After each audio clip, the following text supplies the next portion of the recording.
une beauté envoûtante qui gagne la confiance d'un compound avant de la trahir par un vol. Les leçons sur la prudence et la véritable bonté marquent les résidents à jamais. Si cette nouvelle vous a plu, abonnez-vous poliment pour ne manquer aucune aventure future. Merci infiniment pour votre soutien.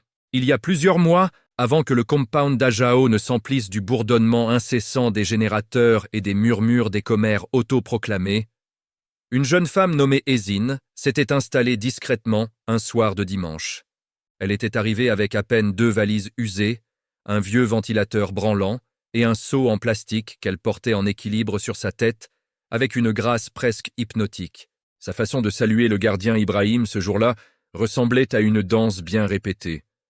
Un sourire énigmatique, une voix veloutée et une inclinaison de tête pleine de respect cérémoniel.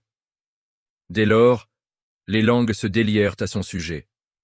Le lundi matin, la moitié des résidents l'adoraient déjà, captivés par son aura apaisante.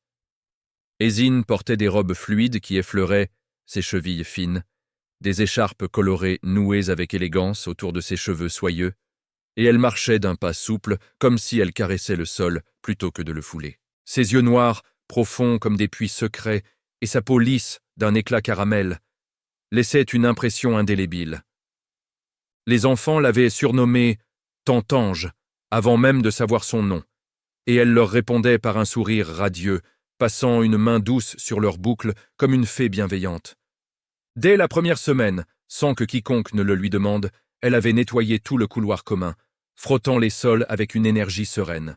Quand la propriétaire, Auntie Ifeoma, l'avait surprise, elle avait porté les mains à sa poitrine en un geste d'émerveillement sincère, convaincue d'avoir déniché une perle rare parmi des locataires qui laissaient traîner des ustensiles sales comme des reliques oubliées. Ezine avait simplement baissé ses longs cils avec modestie, murmurant que ce n'était qu'un geste pour vivre dans la propreté, et cette humilité avait fait naître autour d'elle une aura de confiance irrésistible. Bientôt, chaque femme du compound se surprit à se mesurer à elle. Si l'une oubliait de saluer Auntie Ifeoma, une voisine soupirait en rappelant comment la nouvelle venue, avec son écharpe impeccable, offrait des salutations plus gracieuses. Un mimétisme subtil s'installa. Les voix s'adoucirent, les postures se redressèrent, les gestes devinrent plus raffinés, comme si la lenteur envoûtante d'Ezine imposait un rythme plus élégant à tous. Elle se lia rapidement d'amitié avec Folak, la boutiquière débordante d'énergie qui tenait un petit kiosque près de la grille. Folak avait une voix tonitruante qui emplissait l'air même quand les clients se faisaient une rare, tandis qu'Ezine semblait toujours craindre de perturber l'harmonie ambiante avec sa douceur captivante. Cette amitié improbable prit racine naturellement. Folak admirait la sérénité d'Ezine, et Ezine trouvait chez Folak une générosité brute et charmante. Tous les matins, Ezine passait devant la boutique, offrant un bonjour cristallin et exprimant son admiration pour ceux qui se levaient aux aurores. Folak, touché, lui glissait souvent une boisson fraîche, affirmant que sa beauté délicate méritait un peu de sucre pour illuminer la journée. Sans bruit, une confiance solide s'édifia. Folak lui confia d'abord les clés pour réceptionner des livraisons, puis pour vendre et rendre la monnaie, car Ezine notait tout d'une écriture fluide et d'une patience d'horloger. Dans la cour, Ezine devint la médiatrice officieuse. Quand les femmes se querellaient pour un espace encombré par des bassines, elle apparaissait comme une vision apaisante, invitant à inspirer profondément et à remettre les choses en ordre, rappelant que la vie n'était pas un combat éternel et que la paix attirait le respect. Les hommes du compound lui adressaient des saluts respectueux le soir, reconnaissant en elle une présence exemplaire qui magnétisait la décence. Cette admiration consolida sa réputation. Le vrai spectacle commença quand Auntie Ifeoma décida qu'Ezine serait sa fille adoptive spirituelle. Un après-midi, entourée de plantes artificielles et de calendriers jaunis, la propriétaire mesura Ezine du regard comme un idéal féminin, l'opposant en silence aux tenues provocantes et aux rires tonitruants des autres. Elle répétait qu'Ezine était unique, qu'elle exhalait la grâce, et que si elle avait eu un fils, elle l'aurait choisi comme bru.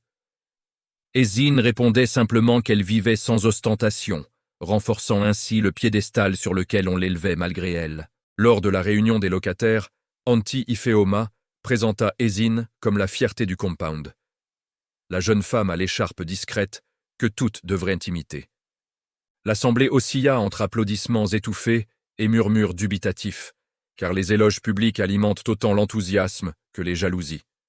Nkechi, la mère célibataire du bloc adjacent, laissa filtrer une réserve, pensant que tant de calme cachait peut-être une ruse, tandis que Folak défendit Ezine avec passion, affirmant que des femmes discrètes et bonnes existaient bel et bien. Ainsi, la réputation d'Ezine s'épaissit, collée à sa peau comme un voile soyeux. Quand quelqu'un perdait une clé, on frappait à sa porte. Quand une voisine avait besoin de garder un billet, c'était chez elle. Quand Chioma, la couturière, manqua d'espace pour ses tissus, c'est dans sa chambre que le stock reposa une semaine. Sa pièce était un modèle de simplicité. Un lit solitaire, une chaise en plastique, une grande boîte où s'alignaient vêtements et documents. Le soir, quand le compound s'endormait au ronron des générateurs, elle s'asseyait près de la fenêtre, limant ses ongles fins, murmurant un chant doux, et sa silhouette illuminée évoquait une muse sereine. Ses nuits semblaient des bénédictions, mais ses jours étaient des heures d'observation minutieuse. En 4 mois, Ezine s'était fondue dans le rythme du lieu, devenant un élément indissociable. Elle connaissait les querelles, les dettes de loyer, les amours cachés, les achats à crédit. Rien ne lui échappait. Les regards fuyants, avec des sacs trop pleins, les départs inhabituels de Folak au marché, la cachette de la carte bancaire de Nkechi dans un livre. Ezine stockait ces détails comme une bibliothèque secrète, et cette mémoire affûtée renforçait son image de fiable, anticipant les besoins avant qu'ils ne soient exprimés. Les hommes louaient sa retenue, les femmes son utilité, les enfants sa tendresse, et Auntie Ifeoma son exemplarité. La confiance prit une tournure monétaire subtile. À midi, Ezine frappa chez Nkechi pour emprunter 500 naira pour du gaz, promettant de rembourser le lendemain. Nkechi prêta sans hésiter, et Ezine rendit l'argent à l'heure dite, le regard limpide. Cela se répéta. Pour une recharge téléphonique, un trajet, de l'eau, toujours avec un petit extra en gratitude. Cette ponctualité cimenta l'idée qu'on pouvait lui confier jusqu'au dernier kobo. Elle devint le coffre-fort vivant du compound, gardant clés, téléphone, billets. À la boutique, Folake s'appuyait sur cette fiabilité. En son absence, Ezine gérait les ventes avec précision. Le soir, Incladé, le vieux du rez-de-chaussée avec sa radio à pile, observait d'un œil mi-clos, son silence pesant comme une mise en garde. Ezine poursuivait sa ronde gracieuse, lissant les conflits, recueillant les confidences, rangeant les soucis des autres comme des trésors précieux. Chaque geste ajoutait à la conviction qu'elle incarnait la paix. Auntie Ifeoma se sentait rassurée, Folak éveillé, Nkechi sécurisé, Chioma aidé, et les enfants calmés par son regard envoûtant. C'était la première phase de sa présence à Adjao, une accumulation lente de gestes utiles, un carnet de fiabilité rempli jour après jour, une réputation impeccable comme une écharpe toujours neuve, une douceur cohérente qui masquait les ombres. Rien n'indiquait encore le revers, et les semaines s'enchaînaient en un rituel précis, au point que le compound oubliait qu'une réputation pouvait se retourner comme un gant. Pour l'instant, Ajao vibrait d'un consensus harmonieux. Ezine était devenue un repère, une muse, une silhouette dont la grâce promettait la sérénité. Et chacun, inconsciemment, déposait un peu de sa tranquillité entre ses mains élégantes qui balayaient le couloir chaque matin.